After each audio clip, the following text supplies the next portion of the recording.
Every season of Survivor is a story. There are main characters, sidekicks, comic reliefs, and villains. A good season of Survivor tells a compelling story that has you rooting for someone and against someone else, hoping that it will all end with you feeling satisfied. Each story that we look at together will go through one character's journey from beginning to end, from the time that they are introduced until they inevitably get their torch snuffed or win the game. We will look at every character moment and strategic move to determine whether they were a hero or a villain, and whether they were a good or bad strategist. And with that, welcome to Once Upon an Island.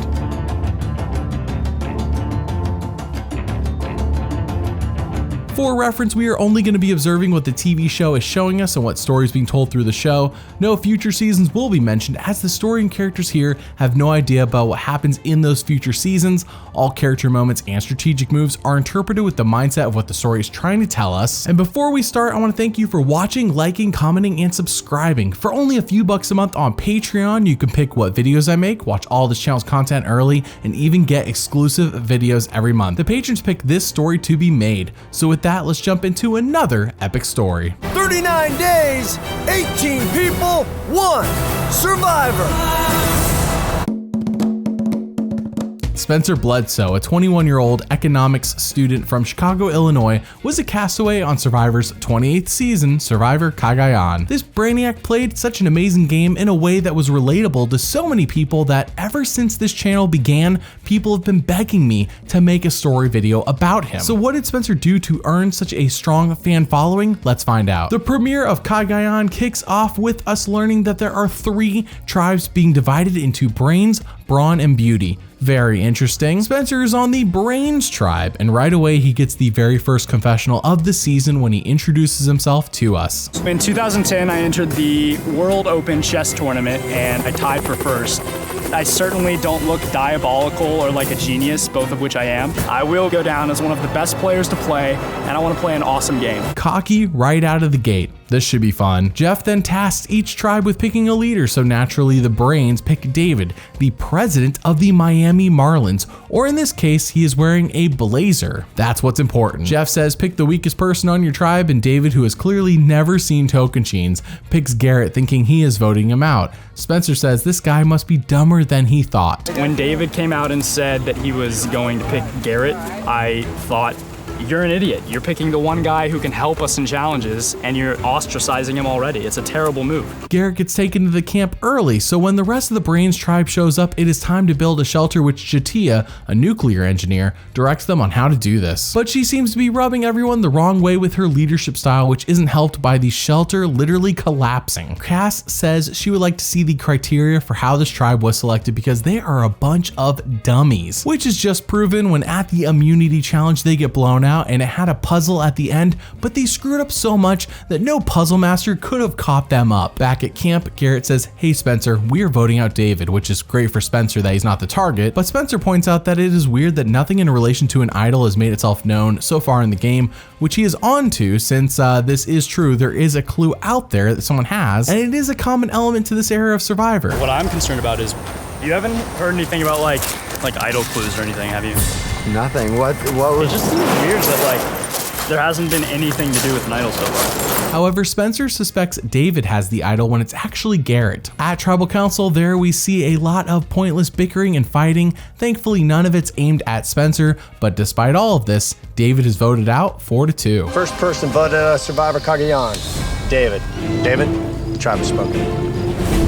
But this premiere is not yet over, as it is a double episode. Back at camp, we see Garrett make a final 3 deal with Spencer and Cass. However, Cass says, "Yeah, I'm shaking these hands, but I am by no means all in on this alliance." I talked to Garrett and Spencer, but I'm not 100% with them, and I'm gonna work whatever angle. I have no allegiance right now. At the immunity challenge, the Brains tribe looks confident and with their act together as they get a massive lead going into the puzzle, and yet they blow it. And by they blow it, I mean Jatia blows it. So back to Tribal Council, they have to go. At camp, Garrett is completely off the rails as he tries to Boston rob circa Redemption Island the entire tribe by forcing them to not go off and talk to each other, and instead just sit at the camp and be open and honest with their thoughts and feelings. Spencer says Garrett's a moron. but he is a moron that Spencer is aligned with. Jatia knows her neck is on the line, as Garrett has made it abundantly clear, so when everyone is down by the water doing some more bickering, she makes a bold strategic move, Cotton. Hey, I don't want to leave Jatia alone. God knows what she's doing up there. She needs to watch her. Somebody needs to watch her.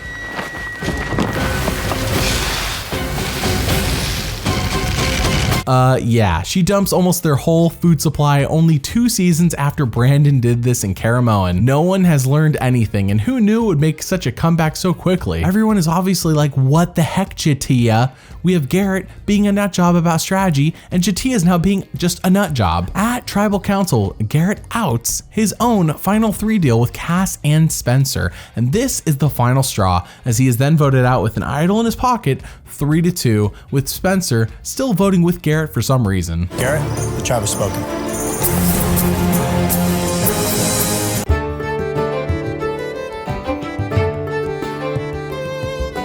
Episode 2 starts off with Tasha saying, I have no loyalty to Spencer. If anything, I want an all-girls alliance, and he is next. She then tells him, hey, if I were you, I'd want to be practicing for this next immunity challenge.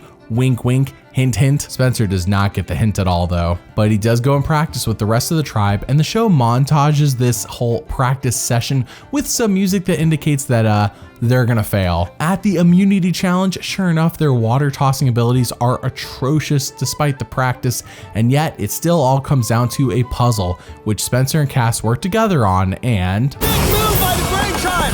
That'll do it! Brain Tribe wins immunity! Episode 3 starts off with the Brains practicing yet again for the next challenge. Maybe this time they will be more successful, but this time it probably won't be. At the reward challenge, Tasha is doing a great job at directing all of her blindfolded teammates and has them right on the verge of winning. All they need to do is get their flag on the lift, and that's pretty much the game. So as it turns out, Tia is panicking! Brain Tribe cannot get it on the platform! This would be an incredible comeback! A huge come from behind win! The Brain Tribe loses this challenge when they had it in their grasp! talk about overthinking to the max, and it doesn't get much better at the immunity challenge. Basically, each tribe needs to dive down, retrieve 5 buoys, and then shoot them in a basket. Well, as it turns out, Cass and Jatia are terrible at swimming. Tasha's adequate, and Spencer is the best, so he ends up retrieving 4 of the 5 buoys, and then is the one shooting the baskets for his tribe. The big issue here is that the Brains tribe put their 2 worst swimmers in the water to retrieve the buoys for Spencer instead of Tasha. Tasha would have been a big improvement over at least one of these women. So every time Spencer misses, it feels like it takes 10 years for him to get the buoy back. He does score 3 of the 5 baskets until Spencer scores the first one for the Brain Tribe. Spencer scores the second for the Brain Tribe. Spencer scores the third for the Brain Tribe. There it is. Cliff scores the 5th point for the Brain Tribe. the challenge felt like it was Spencer versus 2 other tribes. You can't really blame him for failing here, especially when one of the tribes he lost to was literally a professional NBA player. But you can question why Tasha wasn't in the water. We even hear that the Brawn tribe was actually trying to throw this challenge, and even then, the Brains still couldn't win. Dude, we tried so hard to blow that challenge.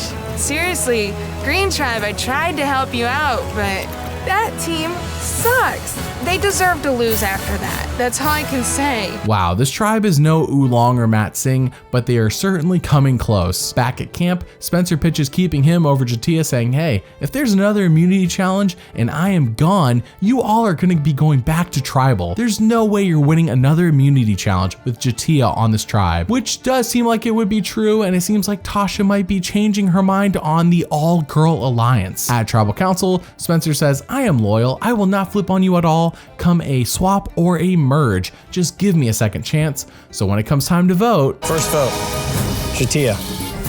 Spencer. Jatia. 4th person voted out of Survivor Cagayan. Jatia. Jatia, the tribe has spoken. wow, Spencer barely escaped elimination and really put in the work to make it happen. Had he just rolled over and died, he would have been gone. Episode 4 sees a tribe swap, but it is actually advantageous for once. Hey, maybe things are going Spencer's way after all, as the entire Brains tribe ends up on the new Orange Apari tribe, which also has 3 beauty members and 1 brawn member. They do lose reward though. Not everything can work out after all, but back at the new camp, Alexis, a former beauty member, says, please Brains, please align with me. Spencer says, wow, she's desperate. Maybe the beauty tribe is fractured and we are in a better spot than we originally thought. I think it's really telling how fast and how almost desperately Alexis came up to us. Now that we see beauties fracturing a little bit, it puts the brain in a much better position. The fact that they're this divided shows that we can play them against each other. The beauty tribe is a very gossipy tribe. They're almost like high schoolers. They are talking bad about each other, spreading rumors, sometimes right in front of each other. They just seem to have so little social skills for a tribe that's supposed to be beautiful and social. Apari goes on to win immunity, and Spencer says he is so happy that they communicated and killed this challenge. However, episode 5 comes with a turn as Spencer goes on to lose the next reward challenge for his tribe. And back at camp, Alexis talks to him and says, we need to get Jeremiah out. I just don't trust him. And Spencer isn't all in on Alexis though. It almost seemed like she had planned what she wanted to say, which suggests to me she could be playing us a little bit. And I think Alexis is a little smarter than she likes to let on. Losing the reward challenge lets Tony and Wu from the opposing tribe come over to their camp and take some items. While that does suck, the bigger story here is how Tony gives Jeremiah the clue to the idol at Tony's camp. But Tony's pretending the clue is for this camp, for the Apari camp, to try and put a target on Jeremiah's back. But Jeremiah knows this clue isn't for the camp he's currently at, since he saw this same clue at his last camp. Long story short, Jeremiah is innocent, but Spencer doesn't believe him. At the immunity challenge, it all comes down to the puzzle, as it usually does in this era of Survivor. With that comes Spencer and Sarah, and what do?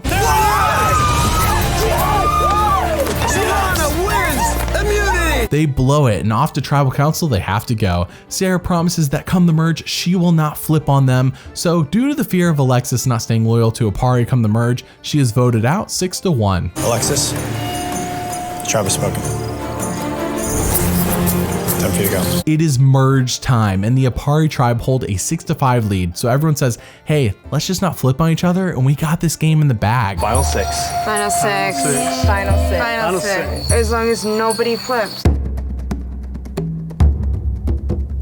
With the merge feast comes a clue saying, hey, somewhere around this island is an idol with special powers. Good luck finding it. What we discover later is that this is a super idol akin to what we saw Terry and Yul find in seasons 12 and 13, which is good even after the votes have already been read. A very powerful item indeed. Spencer is excited to be at the merge despite the terrible start on the Brains tribe, and he says, we are well set up to be the final 6. The scrambling then begins as Spencer says, let's target Jeffra. It's unlikely she has an idol, and I really don't think anyone on that tribe is going to play an idol for her. Sarah says, no way. We need to get out Tony or LJ. They are way bigger targets. Now, Cass doesn't like that Sarah's trying to dictate what's going on around here, and she realizes that people are listening to Sarah more than they're listening to Cass, and says this time and time again that how she doesn't feel valued in her own alliance. I felt like saying it to Tasha. Well, what about me? How come you're not being nice to me? What am I, chopped liver? Oh, wait, you're done with me.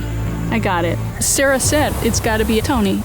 She thinks she's running the show. If she's gonna destroy the game, I wanna have the preemptive strike. I wanna destroy it. So we go to tribal council and Tony says, ta-da, I have an idol in my bag of tricks, which is just a nickname for his bag with personal items in it, but he says he will be playing it for someone tonight. The plan is still Jeffra, so everyone votes, and then sure enough, Tony plays his idol, but it's not for himself.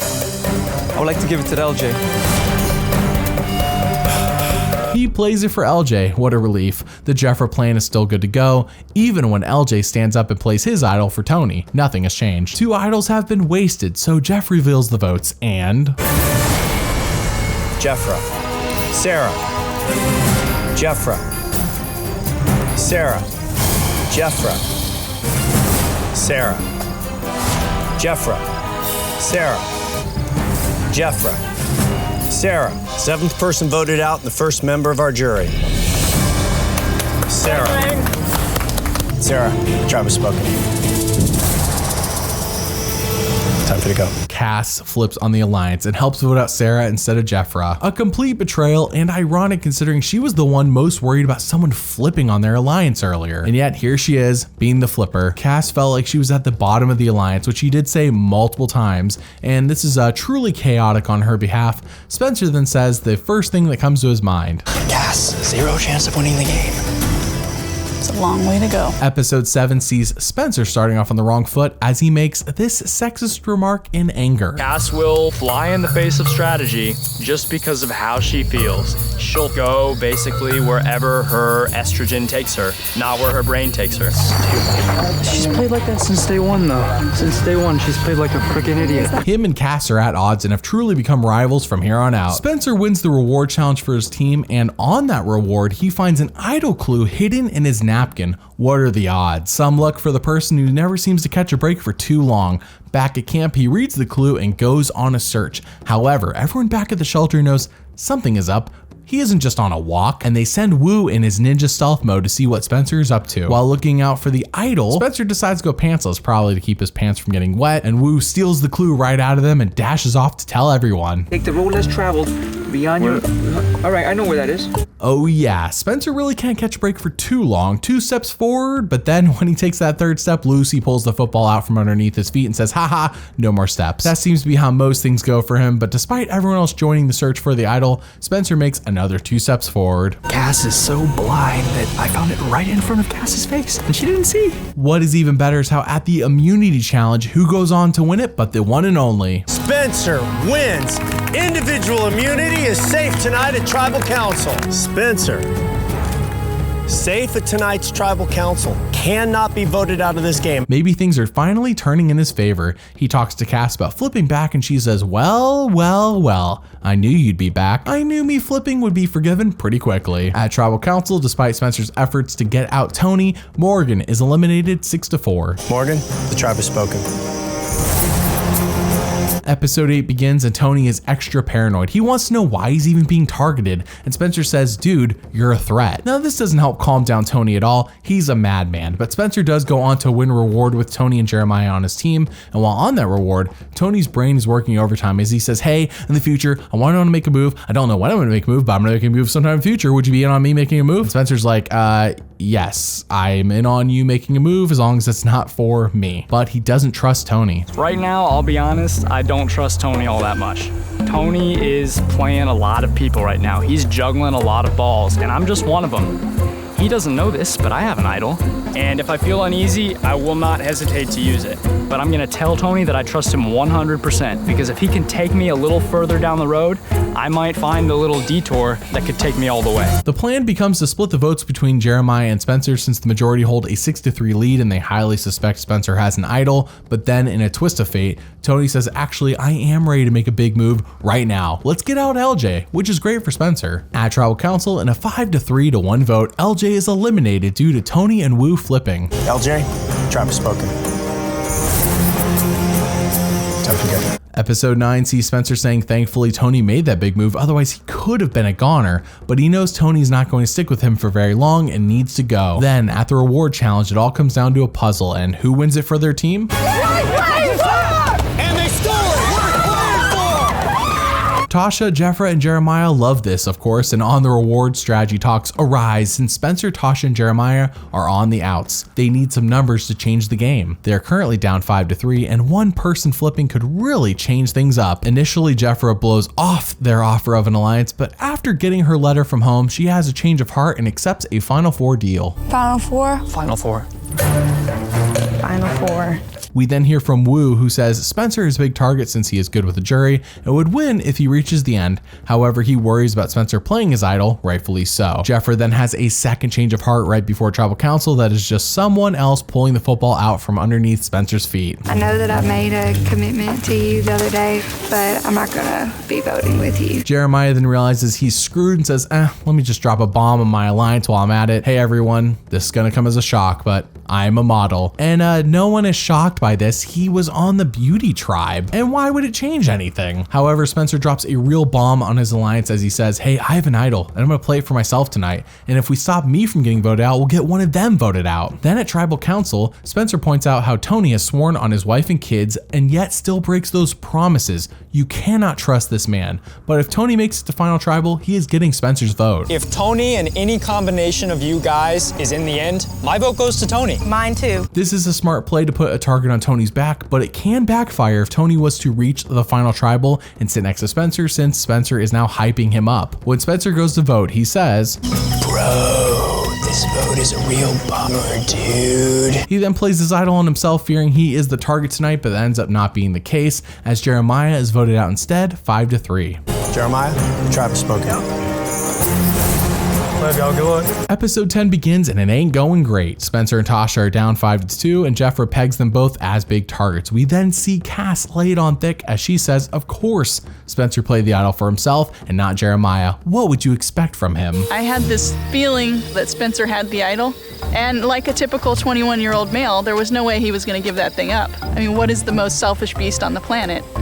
A college-age male. It then becomes time for the Survivor auction. This is something that should be happening almost every season of Survivor, and here it is in all of its glory. Now Spencer has a plan. He's gonna hold on to all of his money and wait for an advantage to pop up and then bid every single buck he has. But that also seems to be the plan of Tony and Tasha as well. So many people get food for dirt cheap prices, it ends up becoming laughable and Jeff gets annoyed. And then Jeff says, screw it, here's the advantage. Go ahead and bid on it. Tony and Spencer bid all their money and it ends up being a tie, but Tasha doesn't bid for some reason, thinking there will be a second advantage. That's never happened before, and they have to draw rocks to see who will win this advantage. The name of this video is Charlie Brown, not Captain Perfection. So what do you think happens? Black is the advantage. Tony draws black. Woo! After this terrible turn of luck, Spencer says, yeah, I am officially the unluckiest person in the history of the auction. He then goes for the Hail Mary and plants a seed in Tony's paranoid brain by saying, hey, Jeffra really wants you out. She told this to me days ago. Spoiler alert, Spencer is lying. Because you know we weren't lying when we said Jeffra was with us. Her saying she wants to vote you out, that wasn't a lie. When she wanted to vote me out? 2 days ago. She said, we're trying to figure out our best option right now, but we're seriously considering trying to blindside Tony. I'm trying to plant the seeds that will fester and make this alliance split. And so it might mean creating some fake paranoia about an all-girls alliance, even if it's not happening at all. And what I find to be these storytellers really wanting you to love this underdog story of Spencer, we hear all of the women down in the water randomly say how great he is and how he will do well in life. And Cass is actually one of those people, which is a bit surprising. Spence. He's an awfully nice kid. It's Spence. I love him. He's gonna be great in life. Tony at first rejected the idea of Jeffra turning on him, but it didn't take him too long to go, yeah, you know what? I can't have Jeffra targeting me. She needs to go. Spencer says he loves when a plan just comes together like this. At Tribal Council, Tony reveals he has found a second idol, which is madness. Does he ever stop working? But the vote is revealed and... Jeffra, the tribe has spoken.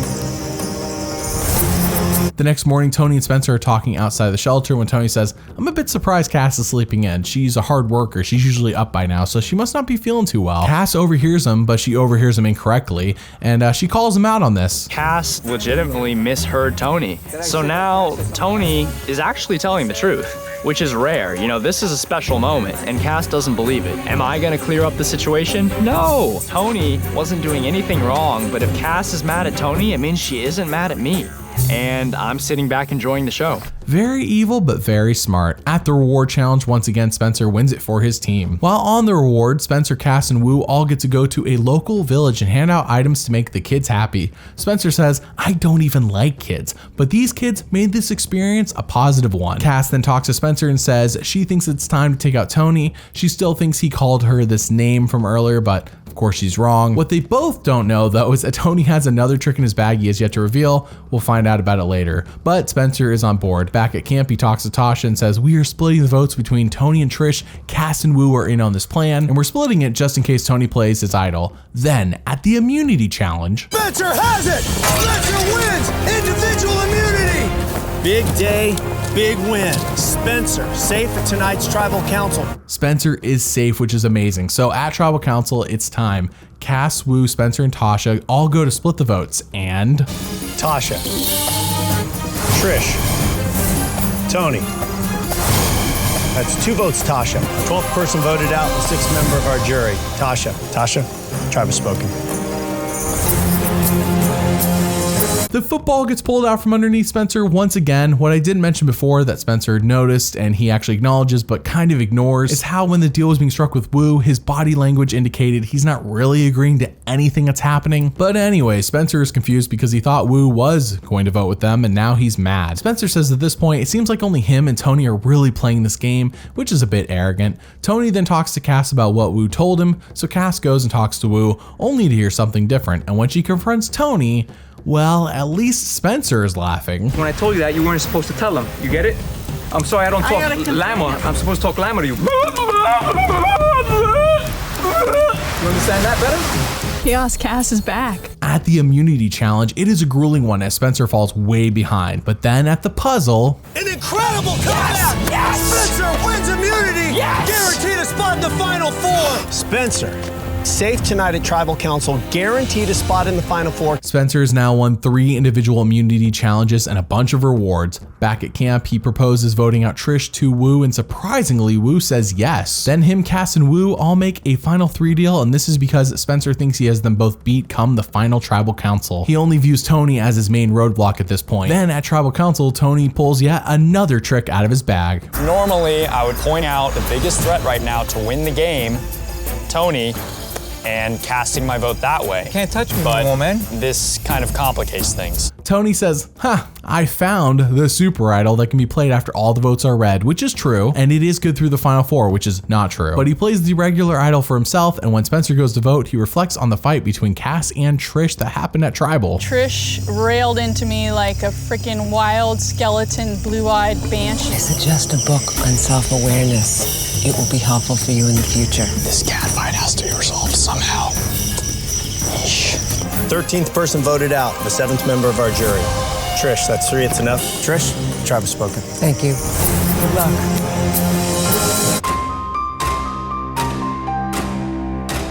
Finale time, Tony versus Spencer versus Cass versus Wu. Who will rise to the top and win it all? Let's find out. In the introduction of this final episode, Jeff Probst helps continue the narrative of Spencer as the perennial underdog. Spencer, his game has been one wild ride. He's gone from top to bottom more than any other survivor. But through it all, he has never given up. Will this underdog finally catch a break? Now with it being the Final Four, people are suspicious that Tony Super Idol really is good through the Final Four. It doesn't make much sense in this era of Survivor, though to be fair, the last time we saw the Super Idol was in season 13 and it was good through the Final Four, so it's not unheard of. But then it happens, their family members arrive on the beach, no challenge necessary, and Spencer gets to see his sister. But then in a neat twist, the family members get to come and watch the Final Four immunity challenge, and Jeff is like, please, give me some insight into who the heck Spencer is. Everything he does it like full. Everything he'll start a hobby. He's like, yeah, this is kind of cool. And then I talk to him a couple weeks later. This is my whole life. He gets so into everything he does. This is it. If Spencer can win this Final Four immunity challenge, he is golden, and even better, this challenge seems tailor-made for him. It does end with a puzzle of all things, something Spencer has excelled at so far. Well, him, Tony, and Wu all get a massive lead over Cass, but for some reason, Spencer is struggling on the puzzle, and then in a massive surprise, Cass wins individual immunity! I had to win, and it meant so much. And so losing in itself is devastating, but to lose to a brain-dead weasel like Cass, that's the most humiliating way I could have lost today. Back at camp, Spencer says, hold up a second, I don't think this is going to be a Final 3. Jeff always says you guarantee yourself a spot in the Final Tribal if you win Final Four immunity, but he didn't say that this time. He pitches to Tony saying that, hey, if you keep me over Wu and Cass, I will take you to the Final 2. What I'm saying is that if you go with Wu and Cass, if either of them win, you're screwed. It makes sense. Then talks of a tie vote arise, and Wu is completely confused about what the tiebreaker would be if it were to happen. If it's a tie in the Final Four, how's that work? I know I won't be able to vote. Spencer won't be able to vote. Then if it goes to another tie, then man, we're gonna have to draw rocks? The jury? We fight for it? I don't know. What happens? is the first one to be able to make a fire? At Tribal Council, Spencer expands upon his pitch to Tony and says, hey, if I don't take you to the final 2, then I am saying right now in front of the jury to not vote for me to win. That's how much I am guaranteeing you I will do what I say. If we ended up in a situation where I had to choose between taking you and someone else to the end, I would take you and I would ask the jury, do not vote for me. I will take myself out of the running if I did not honor that. I am guessing Spencer would rather risk losing to Tony in the final 2 than to be voted out for the obvious reasons. But Tony sees he has 2 goats sitting next to him and neither of them are Spencer, and that's too hard to ignore. So after revealing his super idol is useless, the votes are revealed and 14th person voted out and the 8th member of our jury. Spencer, need to bring me your torch? Spencer, the tribe has spoken.